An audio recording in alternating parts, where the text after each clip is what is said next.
Community organisation के बारे में हम पढ़ेंगे, जिसमें concept of community, analytical and synthetic character of communities, इसके बारे में हम पढ़ रहे हैं। तो जो सबसे पहले है कम्युनिटी ऑर्गेनाइजेशन। तो कम्युनिटी ऑर्गेनाइजेशन का मतलब क्या होता है? सामुदायिक संगठन।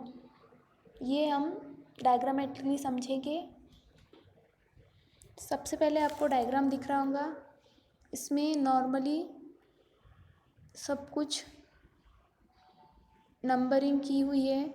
जैसे सबसे पहले दिख रहा है आपको एक सिंगल इंडिविजुअल्स, फिर उसके बाद वो पॉपुलेशन में कन्वर्ट हो जाते हैं, फिर पॉपुलेशन बनने के बाद एक कम्युनिटी आ जाती है, एक समुदाय बन जाता है, फिर उनके बाद इकोसिस्टम बन जाएगा, फिर बायोम्स, फिर बायोस्फीयर। ऐसे ही इनका सीक्वेंस चलते रहेगा। अभी सेकंड डायग्राम में भी ऐसे ही जनरली यहाँ देखने पे ही समझ में आ रहा है कि कम्युनिटी पॉपुलेशंस या फिर इकोसिस्टम में कैसा होता है। नेक्स्ट डायग्राम में पहले सिंगल है या एनिमल्स है, फिर ये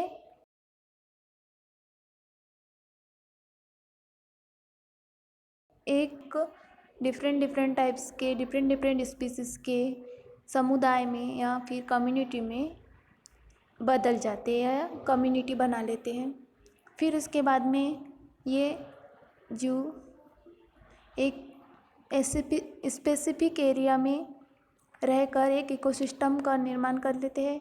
इकोसिस्टम बनने के बाद में ये बायोम्स और बायोस्फीयर में परिवर्तित हो जाते हैं।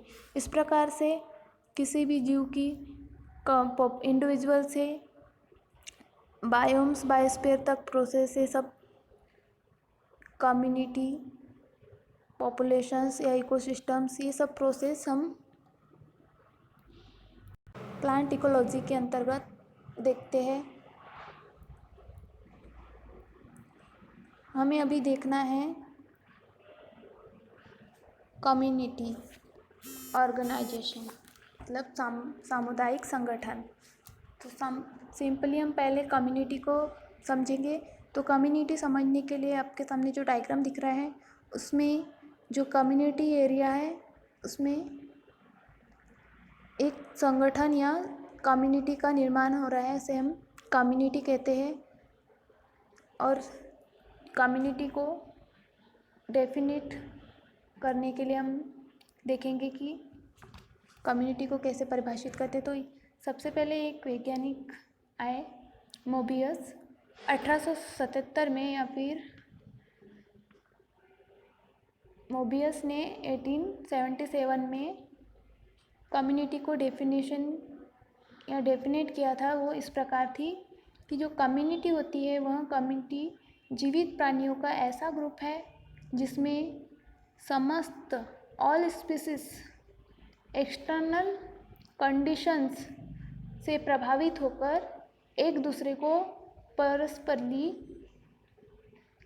रूप से प्रभावित करती है या फिर उनके रिप्रोडक्शन द्वारा अपने अस्तित्व को बनाए रखती है। मतलब कम्युनिटी जीवित प्राणियों का ऐसा ग्रुप है जो ऑल स्पीसीज के बाह्य परिस्थितियों से प्रभावित होकर एक दूसरे को परस्पर रूप से प्रभावित करती है, और जो उनकी जनन क्षमता या प्रजनन है या फिर बोलेंगे रिप्रोडक्शन, इनके द्वारा जो अपने अस्तित्व को बनाए रखती है। एक क्वांटिटी से दूसरी क्वांटिटी बढ़ेंगे, फिर ऐसे इनका एक समुदाय बनते जाएगा। तो इस प्रकार से इन्होंने मोबियस वैज्ञानिक ने या मोबियस साइंटिस्ट ने कम्युनिटी को डिफिनेशन किया था। इसके बाद में एक सेल्फोर्ड नामक के वैज्ञानिक आए, इन्होंने कम्युनिटी की डेफिनेशन इस प्रकार से दी: कम्युनिटी यूनिफॉर्म से वर्गीकृत पौधा का समूह है जो कि आकार प्रकार में समान होता है। इन्होंने कम्युनिटी की डेफिनेशन में ये बताया कि जो कम्युनिटी यूनिफॉर्म रूप से क्लासिफाई पौधों का ग्रुप है, बोलते हैं, जो आकार प्रकार में समान होते हैं।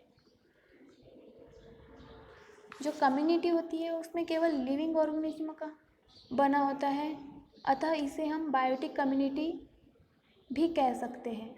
जैसे कि फॉरेस्ट हो गया, ग्रासलैंड्स और डिजर्ट्स वगैरह, पॉन्ड्स वगैरह नेचुरल कम्युनिटीज़ में आएंगे ये।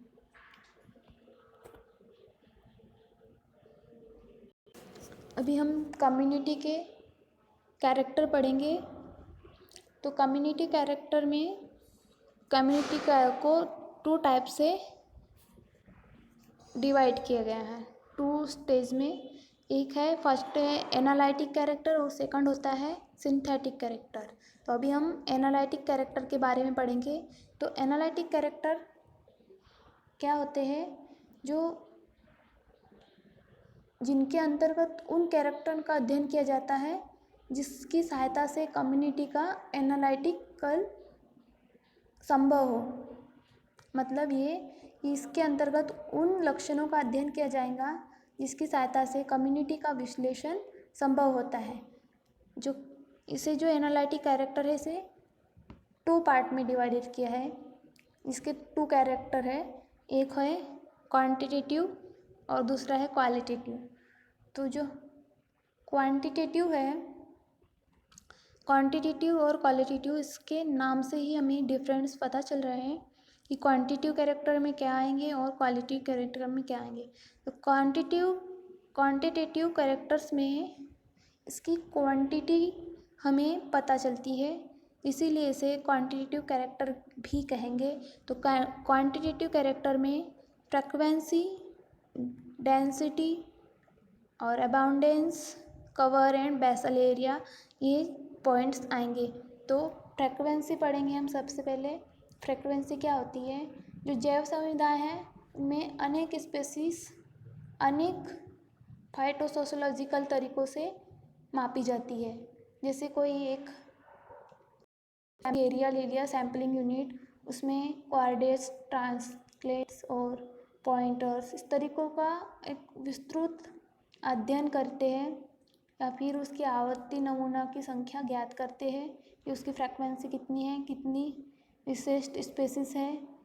और उसकी फ्रीक्वेंसी निकालने के लिए या फिर उस सैम्पलिंग एरिया के स्पीसीज की फ्रीक्वेंसी निकालने के लिए हम एक फार्मूला यूज़ करेंगे। उस फार्मूला में जो नमूना इकाई की वह संख्या जिसमें जातियाँ उपस्थित है, उसे हम अध्ययन की गई नमूना इकाई की कुल संख्या से डिवाइडेड करेंगे, तो हमें फ्रीक्वेंसी निकल जाती है।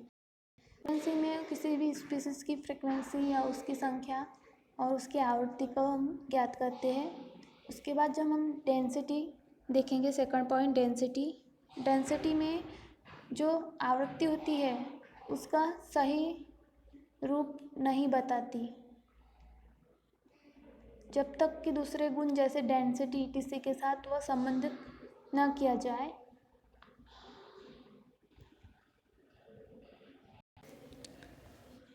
फिर उस स्पीसीज की डेंसिटी निकालकर या फिर उसमें उपस्थित जितने प्रेजेंट होंगे स्पीसीज, उनकी जीवों की संख्या और जो हमने अध्ययन की गई है सैंपल यूनिट्स, उनकी संख्या को डिवाइड करके हम डेंसिटी निकाल लेंगे। और उसके बाद अबाउंडेस है, इसको बोलते हैं बाहुल्यता। यह क्या होती है, किसी जाति के जीवों की बड़ी यूनिट्स प्रेजेंट रहती है, इसे हम बाउंडेड या बाहुल्यता कहते हैं। और इसकी गणना हम अगर सूत्र के द्वारा करें तो इसे ऐसे बोल सकते हैं कि सभी नमूना इकाइयों में जातियों की जीवों की संख्या अपॉन उन नमूना इकाइयों की संख्या जिनमें जातियाँ उपस्थित थी, इससे डिवाइड करने पर हमें अबाउंडेंस या बाहुल्यता मिल जाती है। फिर उसके बाद है कवर या बेसल एरिया। कवर या बेसल एरिया में उन स्पीसीज या उन जातियों का विवरण बताते हैं जिससे वो जातियाँ वृद्धि करने में भिन्न होती है या फिर वृद्धि रूप में भिन्नता रखती है। अभी इस प्रकार के मूल्यों को दूसरे गुणों जैसे ढके हुए भाग और आधारभूत भाग के रूप में माना जाता है या मापा जाता है। कवर एरिया या फिर बेसल एरिया कैरेक्टर से इसे हम मापते हैं। अब सेकंड देखते हैं क्वालिटेटिव कैरेक्टर। क्वालिटेटिव कैरेक्टर उसे कहते हैं जिसमें इसका गुणात्मक क्वालिटी, उसके गुण का कैरेक्टर, या फिर उसको बोलेंगे हम इसकी क्वालिटी देखते हैं, या क्वालिटी वाले कैरेक्टर्स को इस कैरेक्टर में रखेंगे, इसे हम क्वालिटेटिव कैरेक्टर कहेंगे। तो क्वालिटेटिव कैरेक्टर में सबसे पहले है फिजियोनोमी। तो फिजियोनोमी में क्या है, इसकी रूपाकृति, यानी कि उस वनस्पति का आकार कैसा है, रूप कैसा है, उसकी साइज, उसकी एक्सटर्नल बॉडी, और उसे हम जनरली कहेंगे कि वो किस प्रकार से दिखती है, उसके रूप आकृति का वर्णन करते हैं फिजियोनोमी में। और जो फिनोलॉजी है उसे बोलते हैं ऋतुजैविकी।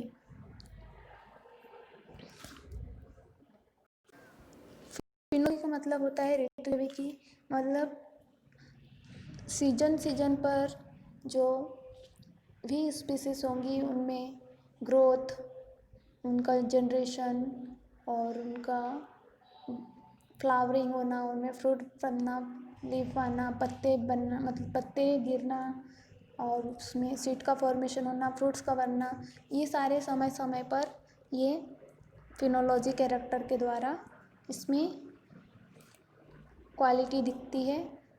इसे हम फिनोलॉजिकल कैरेक्टर कहेंगे, जिसमें हम डेट टाइम के अकॉर्डिंग या फिर सीजन के अकॉर्डिंग, मौसम के अकॉर्डिंग, और जो कहते हैं उसे ऋतुजैविकी, उसके अकॉर्डिंग इसमें मौसम के बदलाव के कारण अनेक स्टेज, जैसे कि कोई स्पीसीज हो गई उसमें ग्रोथ होना, उसका अंकुरण होना, जर्मिनेशन से लेकर रिप्रोडक्शन तक के ये सब प्रोसेस ऋतुजैविकी के अंतर्गत या इसके अंतर्गत आती है, जिसमें फिनोलॉजी कैरेक्टर शो होते हैं। फिर देखते हैं हम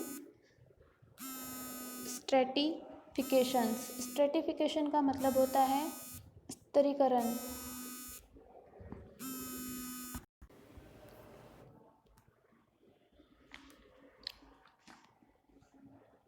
इसमें जो स्तरीकरण है या फिर स्ट्रेटिफिकेशंस, इसमें स्ट्रेटिफिकेशन हमें मिलता है जैसे उसमें वृद्धि, नमी और ह्यूमेन्स, टेम्परेचर एवं लाइटिंग या भिन्न भिन्न फैक्टर्स के द्वारा हमें सर्टिफिकेशन मिलता है और सर्टिफाई होते हैं, जिससे पौधों में ग्रोथ उगती है, वृक्ष बनते हैं, मॉसेस बनते हैं, और जिसके कारण एक स्पष्ट हमें सर्टिफिकेशन मिलता है कि ये स्तरीकरण का तरीका है, जिसमें स्पीसीज या कोई भी स्पीसीज के प्लांट एक स्तर पर व्यवस्थित रहते हैं। इसे हम स्ट्रैटिफिकेशन कहेंगे। फिर उसके बाद प्रचुरता पढ़ेंगे। प्रचुरता मतलब अबाउंडेंस फिर आएगा सोशबिलिटी, वेटालिटी और लाइफ फॉर्म। इन कैरेक्टर के अध्ययन भी क्वांटिटेटिव कैरेक्टर को हम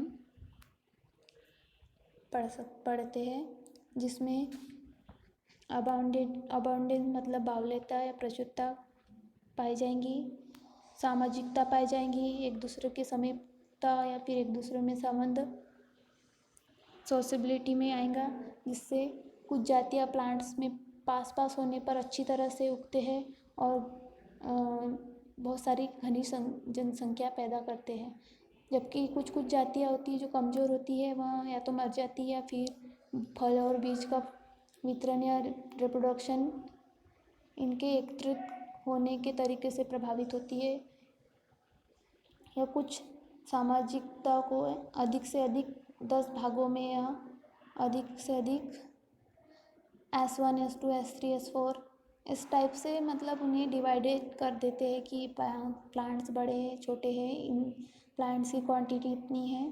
ये सब सामाजिक या सोशलिटी के अंतर्गत कैरेक्टर में देखेंगे।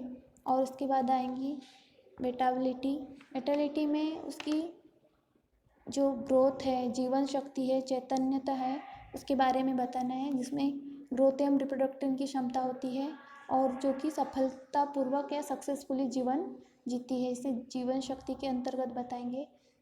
और उसकी पेड़ की ऊंचाई, पौधे के तने की ऊंचाई, जड़ की लंबाई, पत्ती का भाग, पत्ती की संख्या, फूलों का भाग व संख्या, फल एवं बीज इत्यादि, ये सब जीवन शक्ति को निर्धारित करते हैं, जिससे कि अपना लाइफ साइकिल पूर्ण डेवलपमेंट करके बीज का फॉर्मेशन करते हैं।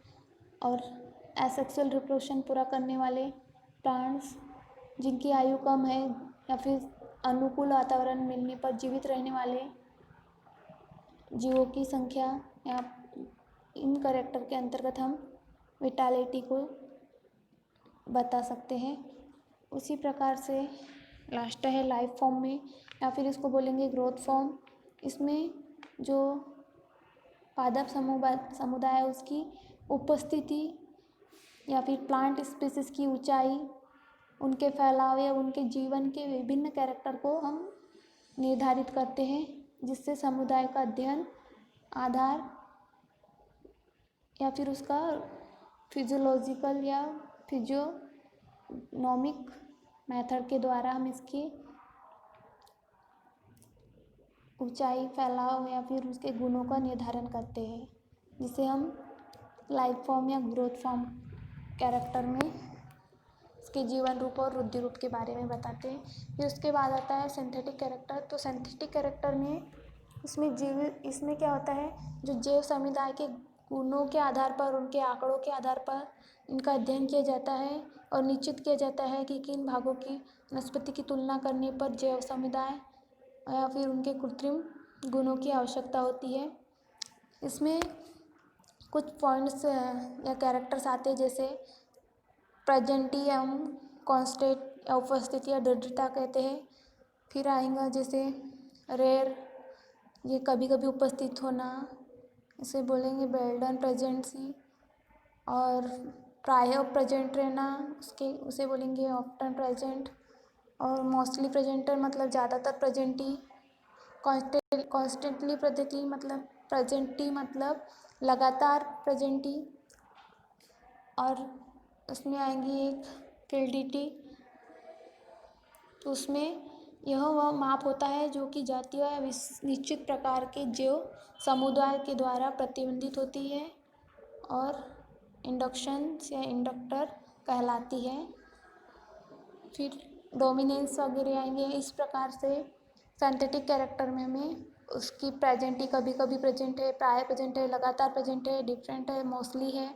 इस प्रकार से सिंथेटिक कैरेक्टर के बारे में बताना है। कम्युनिटी ऑर्गेनाइजेशन में हमने कम्युनिटी का कॉन्सेप्ट पढ़े, उसकी डेफिनेशंस, कैरेक्टर्स पढ़े, एनालिटिकल और सिंथेटिकल। तो एनालिटिकल में दो कैरेक्टर हुए, क्वांटिटेटिव जिसमें क्वांटिटी को डिस्क्राइब करते हैं, जैसे कि फ्रीक्वेंसी, डेंसिटी, और कवर्ड भाग, बेसल एरिया या फिर अबाउंडेंस में। और जो क्वालिटेटिव कैरेक्टर्स है, क्वालिटेटिव कैरेक्टर्स में उसकी क्वालिटी के बारे में बताना है, जैसे कि फिजियोनॉमी और फिनोलॉजी, स्टैटिस्टिफिकेशंस, अबाउंडेंस, सोशलिटी, विटालिटी और लाइफ फॉर्म या ग्रोथ फॉर्म। इन कैरेक्टर में ये आएंगे क्वालिटेटिव कैरेक्टर में। इस प्रकार से हमने कम्युनिटी ऑर्गेनाइजेशंस में concept of community, analytical and synthetic characters हमने पढ़े।